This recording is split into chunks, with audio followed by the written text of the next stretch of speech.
नमः शिवाय। ओम नमः शिवाय। नमस्कार, बहुत बहुत अभिनंदन। दर्शकों, आज हम श्री अब्दुल कलाम जी की कुंडली का विश्लेषण करेंगे, जो कि हमारे देश के भूतपूर्व राष्ट्रपति थे। अब इनकी कुंडली को देखते हैं कि इसमें ऐसे कौन से योग थे जिनके कारण ये इतने उच्च पद पर पहुँचे और राष्ट्रपति का पद प्राप्त किया।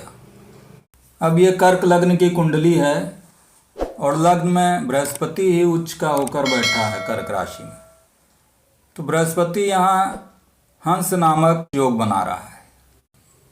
बृहस्पति उच्च का होकर तो बैठा ही है लग्न में, इसकी दृष्टि यहाँ पंचम भाव पर चंद्रमा पर भी है और साथ ही नवम भाव पर भी पड़ रही है। नवम भाव का स्वामी ही बृहस्पति है, तो बृहस्पति भी यहाँ इनको बहुत ही महान राजयोग दे रहा है, क्योंकि नवम भाव जो होता है वो भी राज्य का भाव होता है और नवम भाव का स्वामी बृहस्पति उच्च का होकर ही लग्न में बैठा है, त्रिकोण का स्वामी होकर केंद्र में बैठा है और वहाँ से नवम भाव को ही देख रहा है। नवम भाव दशम भाव दोनों राज्य के भाव होते हैं और दोनों ही भाव इनके बलवान हैं।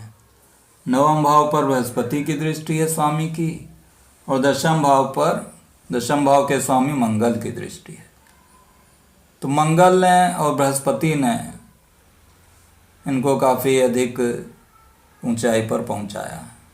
कर्क लग्न की कुंडली में मंगल योग कारक ग्रह होता है। शुक्र यहाँ पर चौथे भाव का स्वामी है और मंगल पंचम भाव का स्वामी है, तो शुक्र मंगल की युति भी राजयोग कारक है। साथ ही शुक्र यहाँ अपनी राशि में बैठा हुआ है, तुला राशि में बैठा है, तो मालव्य नाम का योग बना रहा है, जो कि पंच महापुरुष योगों में एक योग है। तो इनकी कुंडली में दो पंच महापुरुष योग बन रहे हैं। एक तो बृहस्पति के द्वारा बन रहा है, केंद्र में बृहस्पति उच्च का होकर बैठा है। दूसरा शुक्र के द्वारा मालव्य नाम का योग बन रहा है कि शुक्र अपनी राशि तुला में एक केंद्र भाव में बैठा है। लग्नेश यहाँ नीच का होकर बैठा है, वृश्चिक राशि में पंचम भाव में बैठा है। तो ये दिखलाता है कि इनका जो प्रारंभिक जीवन है वो संघर्षमय रहेगा, क्योंकि चंद्रमा वृश्चिक राशि में है और वृश्चिक राशि का स्वामी मंगल यहाँ केंद्र भाव में ही बैठा है। तो मंगल के द्वारा यहाँ चंद्रमा का नीच भंग राजयोग बन रहा है। तो शुरुआत में तो यहाँ चंद्रमा ने इनको संघर्ष दिया, लेकिन बाद में इसी नीच भंग राजयोग ने इनको बहुत बड़ा राजयोग दिया और इनका जो बाद का जीवन है वहाँ पर इनका जीवन काफ़ी सुखमय रहा और उन्होंने उच्च पद को प्राप्त किया। अब कलाम साहब चूँकि मिसाइल मैन के नाम से भी जाने जाते थे। मिसाइल के क्षेत्र में इन्होंने काफ़ी रिसर्चें की। जो हमारे देश का परमाणु कार्यक्रम था उसके संचालक ही कलाम साहब थे। तो इसका क्या कारण था? तीसरे भाव का स्वामी होकर बुध तीसरे भाव में ही बैठा है, साथ में केतु भी है। तो केतु यहाँ बुध की तरह ही कार्य करेगा, तो केतु भी तीसरे भाव के कारकत्व को बढ़ा रहा है, अर्थात पराक्रम को बढ़ा रहा है, साहस को बढ़ा रहा है। चंद्रमा यहाँ लग्नेश होकर वृश्चिक राशि में बैठा है और वृश्चिक राशि के कारण जातक का जो इंटरेस्ट होता है वो रिसर्च के फील्ड में होता है, कोई ना कोई रिसर्च वर्क करता रहता है। तो कलाम साहब ने कई रिसर्च पेपर लिखे, रिसर्च में उनका इंटरेस्ट था। चूँकि दशमेश यहाँ मंगल बनता है, दसम भाव का स्वामी मंगल है, तो मंगल यहाँ पर डिफेंस को दिखाता है। तो डिफेंस के क्षेत्र में अपने इन्होंने रिसर्च वर्क किया। मिसाइल से संबंधित जो रिसर्च है उसमें काफ़ी सफलता प्राप्त करी, क्योंकि बुध जो है बुद्धि का कारक है और बुध तीसरे भाव में बैठा है, उच्च का होकर अपनी उच्च राशि कन्या में बैठा है और उस पर राहु और शनि की दृष्टि है। तो ऐसा जातक साइंस के क्षेत्र में प्रगति करता है। उसकी जो बुद्धि है वो तीक्ष्ण होती है साइंस के क्षेत्र में, रिसर्च के क्षेत्र में। साथ में चूंकि केतु बैठा है तो व्यक्ति को एक्सप्लोसिव के क्षेत्र में प्रेरित करता है।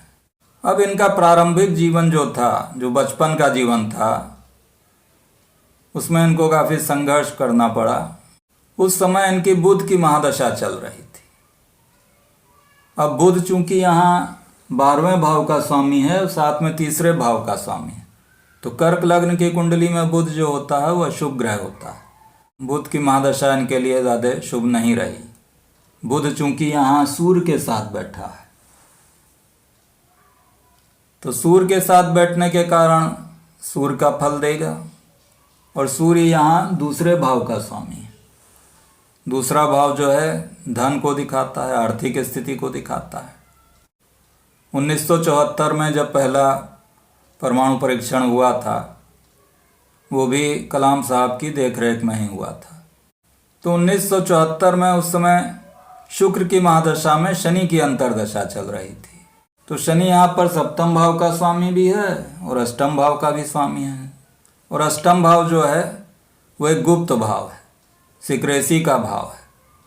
तो वो परीक्षण जो हुआ था वो काफ़ी सिक्रेसी के साथ हुआ था। तो शनि यहाँ पर छठे भाव में बैठा है, शत्रु को पराजित भी करता है शनि। तो इसीलिए शुक्र की महादशा में, शनि की अंतर्दशा में ये परमाणु परीक्षण हुआ। तो शुक्र की महादशा इनके लिए काफ़ी शुभ रही, क्योंकि शुक्र यहाँ मालव नाम का योग बना रहा है और केंद्र भाव में ही बैठा है अपनी राशि में। तो शुक्र की महादशा में इन्होंने काफ़ी उन्नति करी। इसके बाद जब ये प्रेसिडेंट बने सन 2002 में, तो उस समय मंगल की महादशा में शुक्र की अंतर्दशा चल रही थी और शुक्र मंगल यहाँ आपस में बैठकर योग बना रहे हैं। तो मंगल की महादशा में, शुक्र की अंतर्दशा में ये अपने देश के प्रेसिडेंट बने। तो इस प्रकार दर्शकों आपने देखा कि जब कुंडली में राजयोग होते हैं तो व्यक्ति को कितनी सफलता देते हैं और कितनी अधिक ऊंचाई पर पहुंचा देते हैं। लेकिन इसके लिए दशाओं का अनावश्यक, दशाओं का बहुत महत्व है। जब एक अशुभ ग्रह बुध की महादशा आई तब उनको संघर्ष करना पड़ा।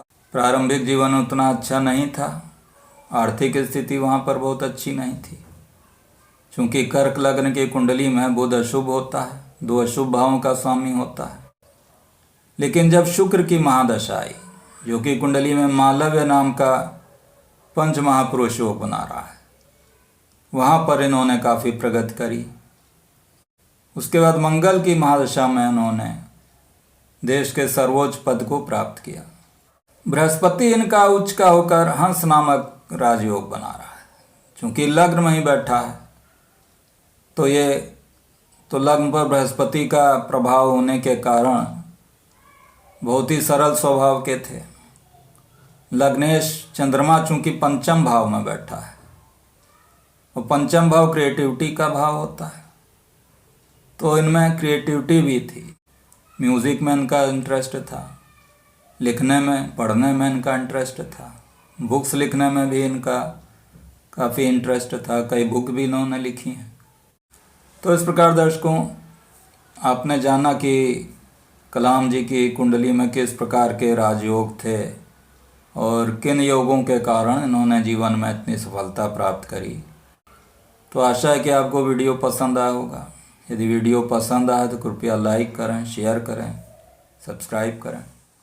धन्यवाद।